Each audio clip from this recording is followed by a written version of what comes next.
الحمد للہ رب العالمین والعاقبۃ للمتقین والصلاة والسلام علی سید الانبیاء والمرسلین قال اللہ تعالی وتبارک فی القرآن المجید والفرقان الحمید بسم اللہ الرحمن الرحیم انا اعطیناک الکوثر فصل لربک وانحر ان شانئک هو الابتر صدق اللہ مولانا العظیم وصدق رسوله النبی الکریم الرؤوف الرحیم اللہم نور قلوبنا بالقرآن وزین اخلاقنا بالقرآن وادخلنا الجنة بالقرآن ونجنا من النار بالقرآن قال اللہ تعالی وتبارک فی شان حبیبہ مخبرا وعامرا ان اللہ وملائکتہ یصلون علی النبی یا ایہا الذین آمنوا صلوا علیہ وسلموا تسلیما الصلاة والسلام علیک یا رسول اللہ وعلی آلک واصحابک یا محبوب رب العالمین الصلاة والسلام علیک یا نبی الرحمہ وعلی آلک واصحابک یا رسول الملاحہ۔ تمام حمد و ثنا، تعریف و توصیف اللہ جل مجدہ الکریم کی ذات بابرکات کے لیے، جو خالق کائنات بھی ہے اور مالک شش جہات بھی۔ اللہ جل وعلا کی حمد و ثنا کے بعد حضور نبی اکرم شفیع امم رسول محتشم نبی مکرم اللہ کے پیارے امت کے سہارے رب کے محبوب دانائے غیوب مالک رقاب امم فخر عرب و عجم والی کون و مکان سیاہ لا مکان سید انس و جاں سرور لالا رخاں نیر تاباں سر نشین مہوشاں ماہ خوباں شہنشاہ حسینہ تتمہ دوراں سر خیل زہرہ جمالاں جلوہ صبح ازل نور ذات لم یزل باعث تکوین عالم فخر آدم و بنی آدم نیر بطحا رازدار ما اوہا شاہد ما طغا صاحب علم نشرہ معصوم آمنہ احمد مجتبی حضرت محمد مصطفیٰ صلی اللہ علیہ وسلم کے حضور ناز میں اپنی عقیدتوں، ارادتوں اور محبتوں کا خراج پیش کرنے کے بعد واجب الاحترام ذوی الاحتشام برادران اسلام، السلام علیکم ورحمۃ اللہ وبرکاتہ۔ آپ کے سامنے سورۃ الکوثر کی تلاوت کا شرف حاصل کیا ہے اور آج کی اس نشست میں اسی پر کچھ گفتگو آپ کے گوش گزار کروں گا۔ اللہ تعالی میری زبان پر کلمۃ الحق جاری فرمائے۔ حضرت عبداللہ ابن عباس رضی اللہ تعالی عنہ کا خیال ہے کہ یہ سورت مدینۃ المنورہ میں نازل ہوئی۔ حضرت انس رضی اللہ تعالی عنہ کا خیال بھی یہی ہے، لیکن حضرت عائشہ، حضرت سعید بن جبیر رضی اللہ تعالی عنہما اور دیگر صحابہ کی ایک جماعت اس کے مکی ہونے کی قائل ہے۔ سورت کا شان نزول بیان کرتے ہوئے علماء نے جو واقعہ بیان فرمایا ہے، مفسرین نے، جمہور نے، وہ یہ ہے کہ حضور علیہ الصلاۃ والسلام کو اللہ تعالیٰ جل شانہ نے اولاد کی دولت سے مالا مال کیا، بیٹیاں بھی عطا فرمائیں اور بیٹے بھی عطا فرمائے۔ چونکہ حضور کے بعد نبوت کا سلسلہ منقطع ہو جانا تھا اور حضور آخری نبی ہیں، تو اللہ تعالیٰ کی حکمت یہی تھی کہ حضور علیہ الصلاۃ والسلام کے بیٹوں کا انتقال ہو جاتا۔ تو حضرت قاسم حضور کے فرزند کا انتقال ہوا، اس کے بعد حضور کے بیٹے حضرت عبداللہ کا انتقال ہوا۔ حضرت طیب اور طاہر یہ حضرت عبداللہ ہی کے لیے آپ کے القابات بولے جاتے ہیں۔ تیسرے فرزند حضور کے حضرت ابراہیم علیہ السلام ہیں۔ تو جب حضرت عبداللہ کا انتقال ہوا تو کفار بہت خوش ہوئے، اور ان کو یہ خبر حضور کے رشتے میں سکے چچا ابو لہب نے، جو کہ اسلام کا دشمن اور حضور علیہ الصلاۃ والسلام کا دشمن اور معاند تھا، اس نے لوگوں کو دوڑ کر کے یہ خبر پہنچائی اور کہا کہ باترا محمد اللیلہ، کہ محمد صلی اللہ علیہ وسلم اس رات ابتر ہو گئے۔ ابتر عربی میں اس شخص کو کہتے ہیں جس کی اولاد نرینہ باقی نہ رہے۔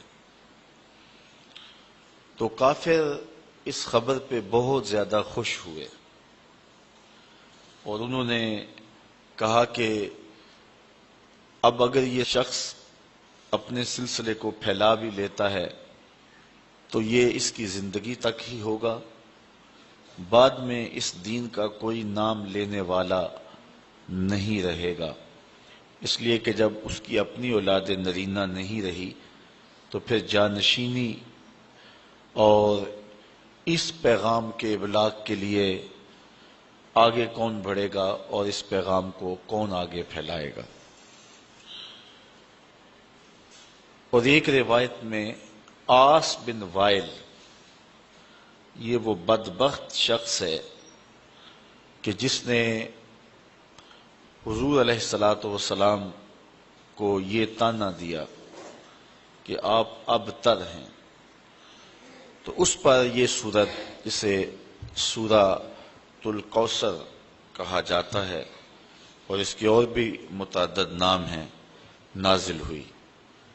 حضور علیہ الصلاۃ والسلام کا دل دکھا، اور آقا کریم علیہ الصلاۃ والسلام کافروں کے ان طعنوں سے اور ان باتوں سے کافی پریشان ہوئے، چونکہ اولاد کا چلے جانا انسان کے لیے کافی تکلیف کا باعث ہوتا ہے، بالخصوص اولاد نرینہ کا انسان سے جدا ہو جانا۔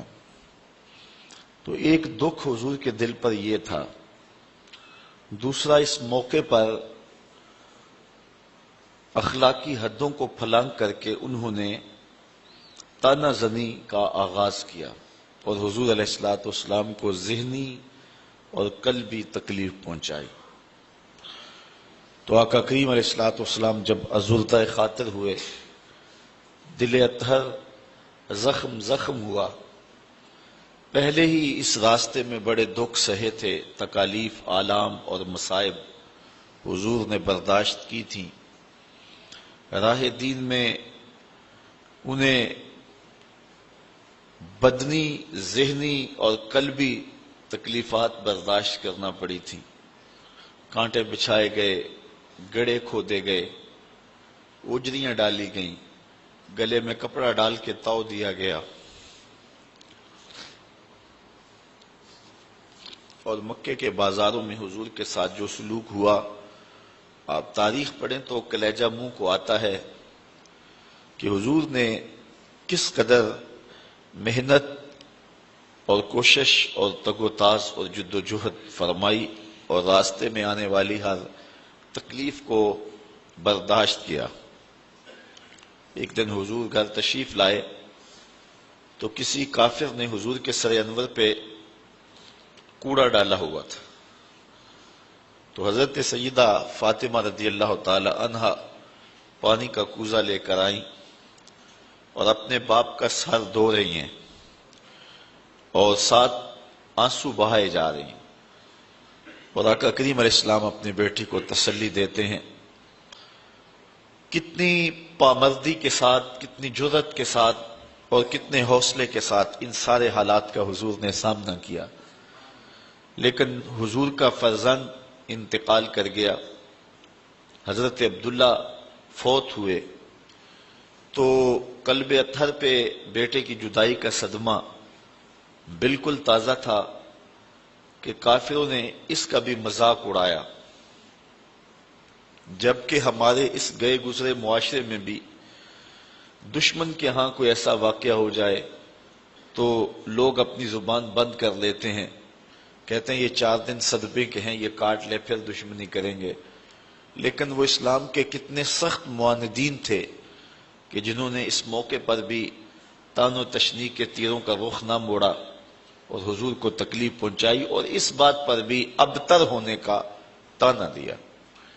تو دل دکھا نہ جب حضور کا، تو جبریل امین وحی لے کر کے آئے، اور یہ سورت جسے سورت الکوثر کے نام سے آپ جانتے ہیں، یہ حضور کے قلب اطہر پہ نازل ہوئی۔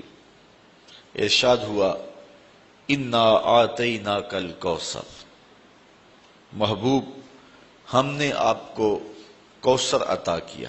اپنے محبوب کے قلب اطہر کو تسلی دی، ہم نے آپ کو کوثر عطا کیا۔ کوثر کے بہت سارے معنی ہیں، ان میں سے ایک معنی اولاد کثیر بھی ہے۔ یہ کہتے ہیں کہ آپ ابتر ہو گئے، اب آپ کا کوئی نام نہیں لے گا، لیکن محبوب میں خدا ہو کے وعدہ کرتا ہوں زمانے پہ نام باقی رہے گا تو میرے محمد کا ہی رہے گا۔ فصلی لربک وانحر، اپنے رب کے لیے آپ نماز پڑھیے اور قربانی کیجیے۔ ان شانئک ھو الابتر، بے شک آپ کا جو مبغض ہے، دشمن ہے، معاند ہے۔ آس بن وائل کی اولاد تلاش کرنے نکل جائیں تو آپ کو آس بن وائل کی اولاد نہیں ملے گی۔ گو حضور علیہ السلام کے بیٹے اولاد نرینہ حضور کی حیات ظاہریہ میں ہی انتقال کر گئے، لیکن حضور کی نسل حضور کی بیٹی کی طرف چلی۔ اب کائنات کا کوئی گوشہ ایسا نہیں جہاں میرے محمد کے بیٹے نہ پائے جا رہے ہوں، حضور کی اولاد کثرت کے ساتھ موجود نہ ہو۔ کربلا میں خاندان نبوت کو کاٹ کے رکھ دیا گیا اور صرف امام زین العابدین بچے، لیکن اس کے باوجود کائنات کے کسی گوشے میں چلے جائیں آپ کو سادات ملیں گے، حضور کی اولاد ملے گی۔ یہ ہے حضور کی نسبی اولاد، اور جو حضور کی معنوی اولاد ہے وہ ساری امت ہے۔ اور حضور نے فرمایا انما انا لکم مثل الوالد، میں تمہارے لیے باپ کی جگہ پہ ہوں۔ تو پوری امت مسلمہ حضور علیہ السلام کی معنوی اولاد ہے۔ آقا کریم ان کے روحانی باپ ہیں اور وہ حضور کے روحانی بیٹے ہیں۔ تو کائنات کا کوئی بھی گوشہ ہو، کوئی پستی ہو، کوئی بلندی ہو، کوئی ملک ہو، کوئی دیس ہو، کوئی جزیرہ ہو، آپ جہاں بھی پہنچیں گے تمہیں حضور علیہ السلام کے کلمے کی صدا ضرور آئے گی۔ تو یہ ہے حضور علیہ السلام کے نام کی بقا اور حضور کے ذکر کا باقی رہنا جو میرے رب نے وعدہ کیا تھا۔ دشمن مٹ گیا رب کے وعدے کے مطابق، اور محبوب کا نام باقی رہا۔ یہاں ایک سوال ہے کہ اللہ کہے کہ محبوب تیرا دشمن ابتر ہے، آس بن وائل کے 4 بیٹے زندہ رہے، تو جو بات ہمارا رب کہے گا وہ تقدیر کا فیصلہ ہوگا، تو اس کے 4 بیٹے مر جانے چاہیے تھے، لیکن وہ 4 زندہ رہے۔ تو پھر یہاں اس آیت کا مفہوم کیا ہوگا؟ تو علماء بیان فرماتے ہیں کہ وہ 4 بیٹے آس بن وائل کے مسلمان ہو گئے، بیٹے اس کے تھے اور کلمے میرے رسول کے پڑھتے تھے۔ تو زمانے کو بتایا کہ ابتر کون ہے؟ تیرے بیٹے بھی جب میرا نام لے رہے ہیں، تیرے بیٹے بھی میرے قصیدے جب پڑھ رہے ہیں، تو بتا پھر ابتر کون ہوا؟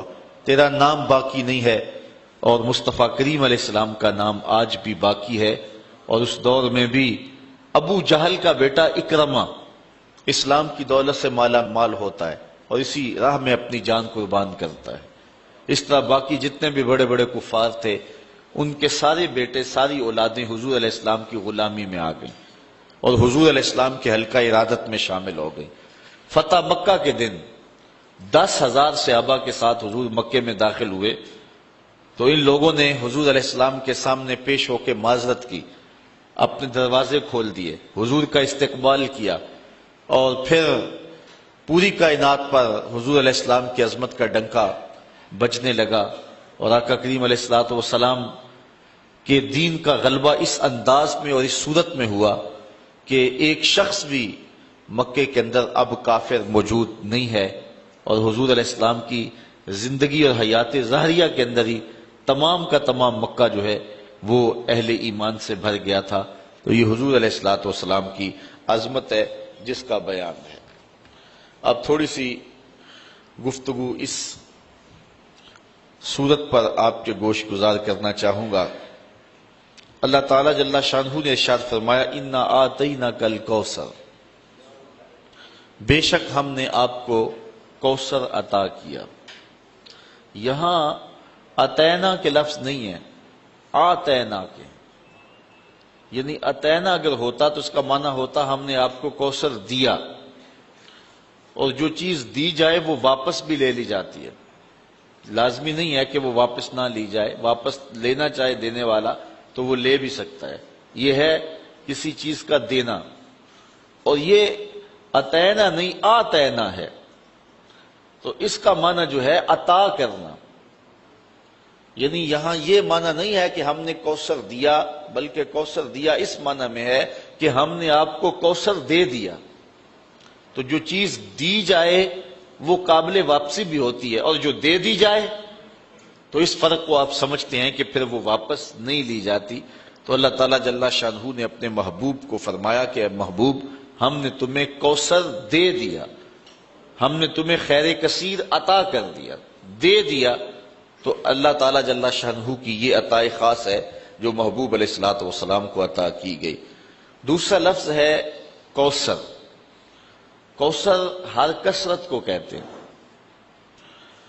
الخیر الکثیر فی الدنیا والدین، دنیا اور دین کی ہر کثرت کو کوثر کہتے ہیں، وخیرات الآخرہ، اور آخرت کی ہر بھلائی کو کوثر کہتے ہیں، یعنی کوثر کے دامن میں وسعت بہت ساری ہے۔ ہم نے آپ کو کوثر دیا یعنی بہت ساری کثرتیں عطا فرمائیں۔ اس پر علماء نے بہت کچھ لکھا ہے اور اس کے کئی معنی اور کئی اس کے مطالب بیان فرمائے ہیں کہ کوثر سے مراد کیا ہے۔ مفسرین کی ایک جماعت یہ کہتی ہے کہ کوثر سے مراد ایک نہر ہے جو جنت میں بہتی ہے، وہ محبوب علیہ السلام کو عطا کی گئی۔ تو یہاں محبوب کو کہا کہ محبوب یہ دنیا کیا ہے، آپ کو تو جنت کی نہر عطا کر دی گئی ہے۔ جنت میں کل 4 نہریں ہیں، مائے معین، کوثر، سلسبیل اور تسنیم۔ تو یہ جو کوثر نہر ہے یہ خاص طور پہ اللہ تعالیٰ نے اپنے محبوب کو عطا فرما دی۔ حضرت انس رضی اللہ تعالی عنہ سے روایت ہے، حضور نبی رحمت صلی اللہ علیہ وآلہ وسلم نے ارشاد فرمایا کہ جنت میں ایک نہر ہے جس کا نام کوثر ہے، اس کے جو کنارے ہیں وہ سونے اور چاندی کے ہیں، اور اس کے نیچے جو زمین ہے وہ موتیوں، ہیروں اور جواہرات کی ہے، اور اس کی مٹی کستوری کی ہے۔ اور حضور نے یہ بھی ارشاد فرمایا کہ اس کا جو پانی ہے وہ دودھ سے زیادہ سفید ہے، شہد سے زیادہ میٹھا ہے، اور برف سے زیادہ شفاف اور ٹھنڈا ہے، اور اس میں بختی اونٹوں کی گردنوں کے برابر گردنیں رکھنے والے جانور ہیں جو اس نہر کے اندر جو ہیں وہ تیرتے ہیں۔ ایک روایت میں ہے حضرت عمر رضی اللہ تعالی عنہ نے جب حضور سے اس کوثر کا تذکرہ سنا جس کے بارے میں حضور نے فرمایا کہ یہ خاص نہر اللہ نے مجھے عطا کی ہے، تو حضور نے فرمایا اس کا پانی شہد سے زیادہ میٹھا ہے، برف سے زیادہ ٹھنڈا ہے، اور دودھ سے زیادہ سفید ہے، اور اس کی تہ میں کستوری بچھی ہوئی ہے، اس کے سونے اور چاندی کے کنارے ہیں، اور اس میں بختی اونٹوں کی گردنوں کے برابر جانور ہیں۔ تو حضرت عمر رضی اللہ تعالیٰ عنہ نے عرض کی حضور پھر تو جب انہیں دیکھیں گے تو لطف ہی آ جائے گا۔ تو حضور علیہ السلام نے فرمایا اے عمر جب ان کو کھاؤ گے تو لطف اور زیادہ آئے گا۔ وہ خاص نہر ہے جو کوثر کی اللہ تعالیٰ نے اپنے محبوب کو عطا فرمائی ہے۔ ایک قول یہ ہے، اور دوسرا قول یہ ہے کہ اس سے مراد حوض کوثر ہے جو اللہ تعالیٰ نے اپنے محبوب علیہ السلام کو عطا فرمایا ہے، اور وہ میدان محشر میں ایک بہت بڑا حوض ہوگا جس سے حضور علیہ السلام کے غلام پانی پئیں گے، اور فرمایا کہ اس کے اوپر جو پیالے رکھے ہیں وہ ستاروں کی تعداد کے برابر ہیں۔ اور حضرت امام قرطبی نے الجامعہ لاحکام القرآن میں لکھا ہے کہ حوض کوثر کے چاروں کونوں پر چاروں صحابی تشریف فرما ہوں گے، اور جن کے سینے میں ان میں سے کسی ایک کے لیے بھی بغض ہوا اس کو کوثر کا جام نصیب نہیں ہوگا۔ جس کو کوثر کا جام نصیب ہو گیا 50,000 سال کا دن ہے، جس نے ایک جام بھی پی لیا اس کو پورا دن یعنی 50,000 سال پیاس ہی نہیں لگے گی۔ یہ حوض کوثر کے پانی کی صورت ہے جو اللہ تعالیٰ نے حضور کو عطا فرمایا ہوا ہے۔ ہم تو سحری کا کھانا کھائیں تو 10-11 بجے جب دھوپ چمکتی ہے تو جتنا ٹھنڈا اور جتنا میٹھا پانی بھی پیا ہوا ہو تو اس کے بعد گلا خشک ہونے لگتا ہے، لیکن یہ کوثر کے پانی کا خاص جو ہے وہ اثر ہوگا کہ جس نے ایک جام پی لیا 50,000 سال کا دن ہوگا اس کو دوبارہ پیاس نہیں لگے گی، اس کی یہ تاثیر ہوگی۔ تو قول ثانی یہ ہے کہ کوثر سے مراد حوض کوثر ہے۔ ایک قول کہ وہ نہر ہے اور دوسرا ہے کہ حوض کوثر ہے۔ تیسرا قول جس کو مفسرین نے امام فخر الدین رازی نے بیان فرمایا الکوثر اولادہ، وہ جو قول میں نے پہلے پیش کیا کہ کوثر سے مراد اولاد ہے، کہ انہوں نے اے محبوب آپ کو ابتر ہونے کا طعنہ دیا ہے، جتنی کثرت کے ساتھ تیری اولاد ہوگی محبوب کسی کی ہوگی ہی نہیں۔ زمانے کے اوپر جس قدر تیری اولاد کا پھیلاؤ ہوگا اس قدر کسی اور کی اولاد نہیں ہوگی۔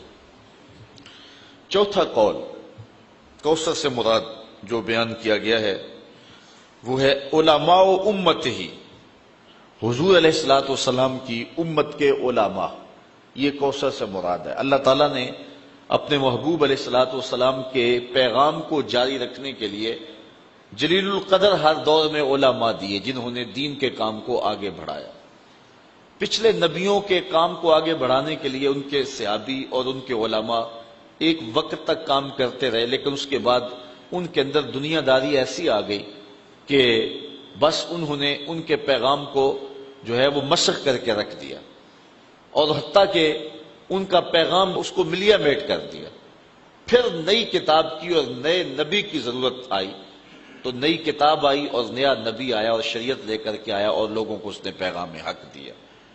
لیکن حضور علیہ الصلوۃ والسلام کی امت میں ایسے ایسے علماء ہوئے ہیں کہ جنہوں نے اتنا زیادہ کام کیا ہے کہ عقل حیران ہو جاتی۔ انہوں نے اس قدر محنت کی ہے اور اس قدر دین کا کام کیا ہے۔ اس طرح بزرگان دین اولیاء امت نے، آپ دیکھ لیں حضور علیہ السلام ارشاد فرماتے ہیں کہ کل قیامت کے دن بعض نبی آئیں گے تو ان کے ساتھ ایک امتی ہوگا، بعض انبیاء آئیں گے ان کے ساتھ 2-2 4-4 امتی ہوں گے، اور بعض اکیلے ہی آ جائیں گے ان کے ساتھ امتی کوئی نہیں ہوگا، یعنی ان کو زندگی بھر ان کی بات کو لوگوں نے قبول ہی نہیں کیا۔ حضرت نوح علیہ السلام نے 950 سال تبلیغ کی ہے، لیکن جو امتیوں کی تعداد ہے وہ سینکڑوں میں نہیں ہے، درجنوں میں ہے۔ 950 سال کی تبلیغ کا نتیجہ، لیکن حضور علیہ الصلوۃ والسلام فرماتے ہیں میں قیامت کے دن کثرت امت کی وجہ سے نبیوں میں فخر کروں گا کہ جتنی امت اللہ تعالیٰ نے مجھے عطا کی ہے کسی نبی کی، کسی پیغمبر اور کسی رسول کی اتنی امت نہیں ہے۔ یار ایک معین الدین چشتی اجمیری نے 90 لاکھ کافروں کو کلمہ توحید پڑھایا، تو یہ حضور علیہ الصلوۃ والسلام کی امت کی وسعت دیکھیے۔ اس وقت 1 ارب 40 کروڑ انسان دنیا کے اوپر آباد ہیں جو حضور کا نام لیتے ہیں اور حضور کا کلمہ پڑھتے ہیں۔ 1,40,00,000,000 انسان، ہر چوتھا شخص اس وقت پوری دنیا کے اوپر مسلمان ہے، جبکہ یہ امت کے زوال کا دور ہے۔ اس وقت ہم ہر لحاظ سے جو ہے وہ دبے ہوئے اور غیروں کے دستے نگر ہیں، لیکن اس کے باوجود ہر چوتھا شخص دنیا کے اوپر جو ہے وہ مسلمان ہے، حضور کا غلام ہے۔ تو جب غلبہ آئے گا اور وہ دور آئے گا کہ حضور علیہ الصلوۃ والسلام کے دین کو اتنی طاقت اور غلبہ ملے گا کہ پوری کائنات کے اندر ایک بھی کافر نہیں ہوگا، پوری کائنات کے اندر جو ہے وہ حضرت امام مہدی جب آئیں گے، حضرت عیسیٰ آئیں گے، پھر اسلام کا اتنا غلبہ ہوگا کہ پوری کائنات کے اندر جو ہے وہ کوئی ایک بھی کافر نہیں ہوگا۔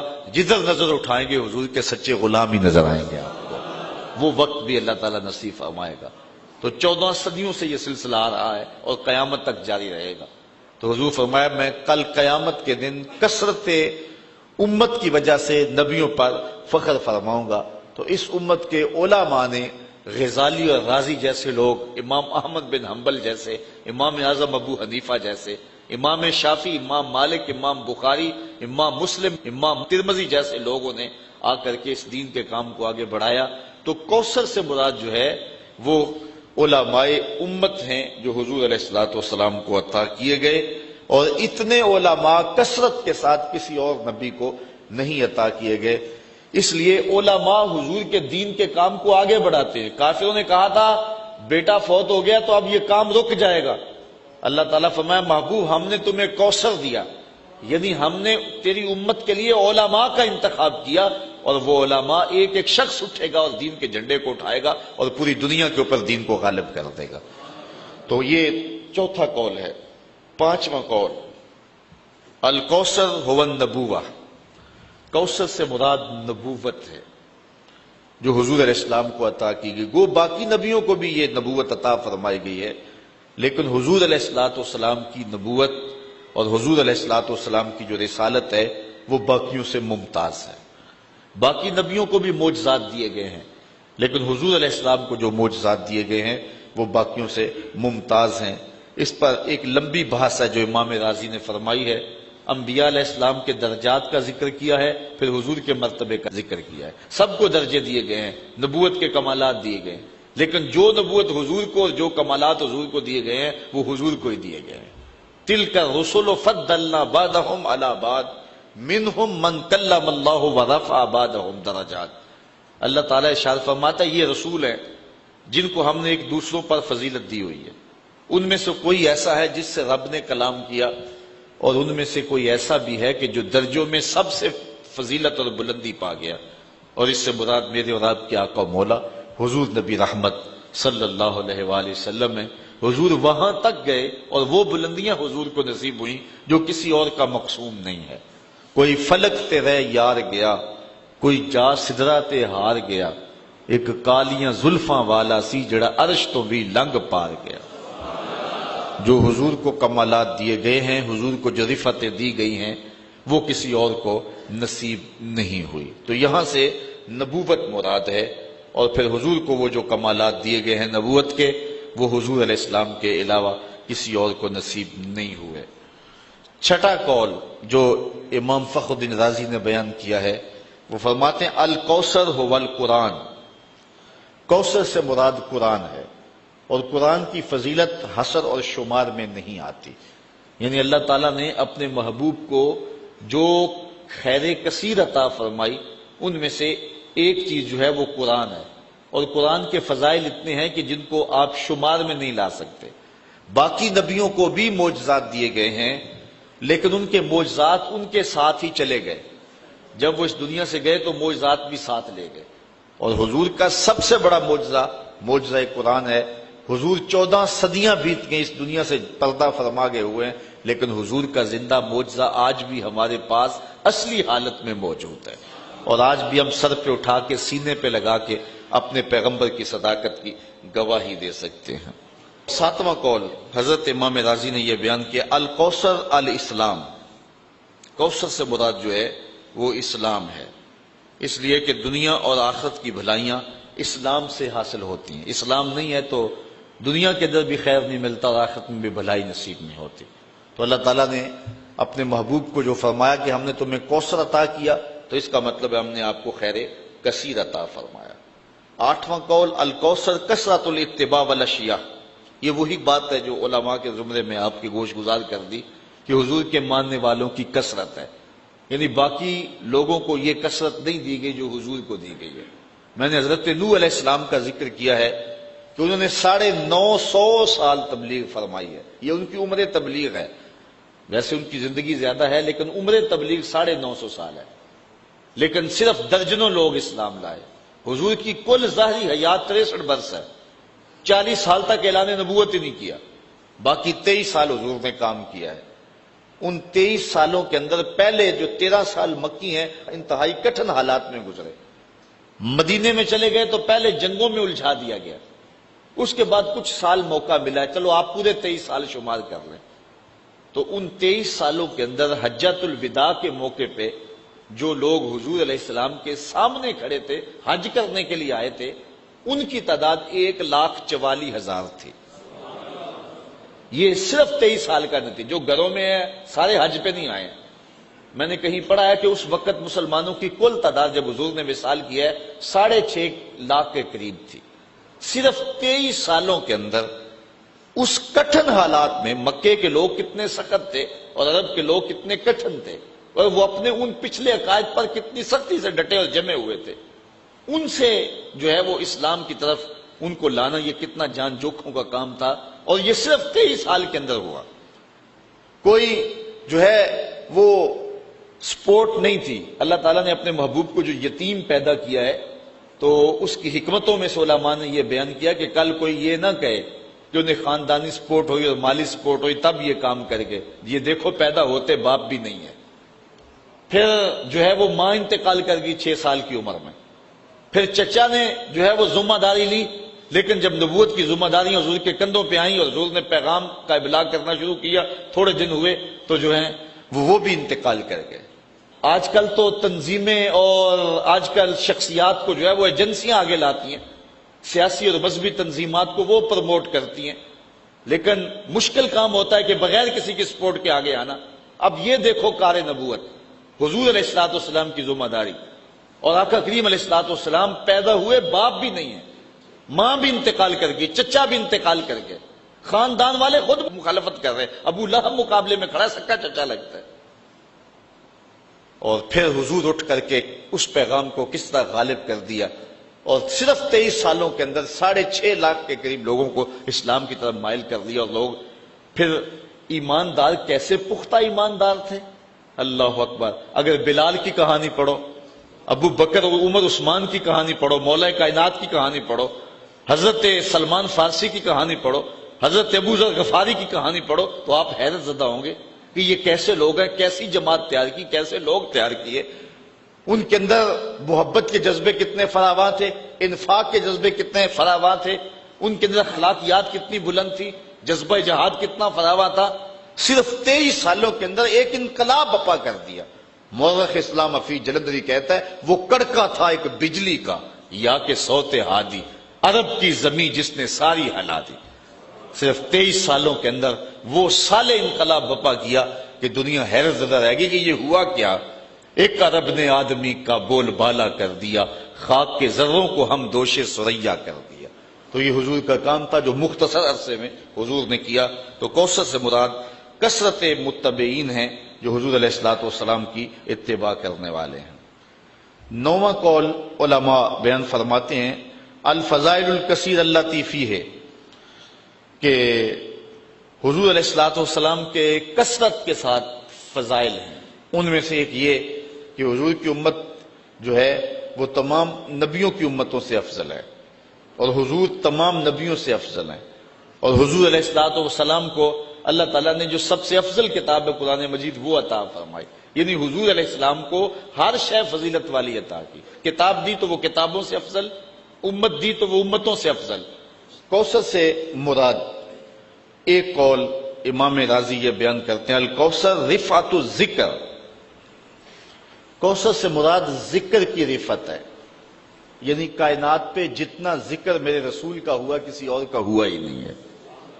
اس وقت بھی آپ دیکھ لیں جاوا کے ساحل سے لے کے رباط کے کوچہ و بازار تک، شرق سے لے کر غرب تک، شمال سے لے کے جنوب تک، کائنات کا کوئی گوشہ ایسا نہیں ہے جس گوشے میں ہر وقت حضور علیہ الصلوۃ والسلام کا نام اذانوں میں گونج نہ رہا ہو۔ پوری کائنات کے اندر ایک لمحہ بھی ایسا نہیں ہوتا جب حضور علیہ الصلوۃ والسلام کے نام کی دہائی نہ دی جا رہی ہو اور اذان نہ پکاری جا رہی ہو۔ پھر جو درود شریف پڑھنے والے لوگ ہیں، حضور کا ذکر کرنے والے لوگ ہیں، یہ یہاں ہزاروں کی تعداد میں ہم لوگ بیٹھ کر کے حضور کا ذکر کر رہے ہیں، تو صرف سیالکوٹ میں ہی اس کے علاوہ اس وقت کتنے لوگ ہوں گے کہ جو حضور علیہ السلام کے ذکر میں مجالس سجائے بیٹھے ہوئے ہوں گے۔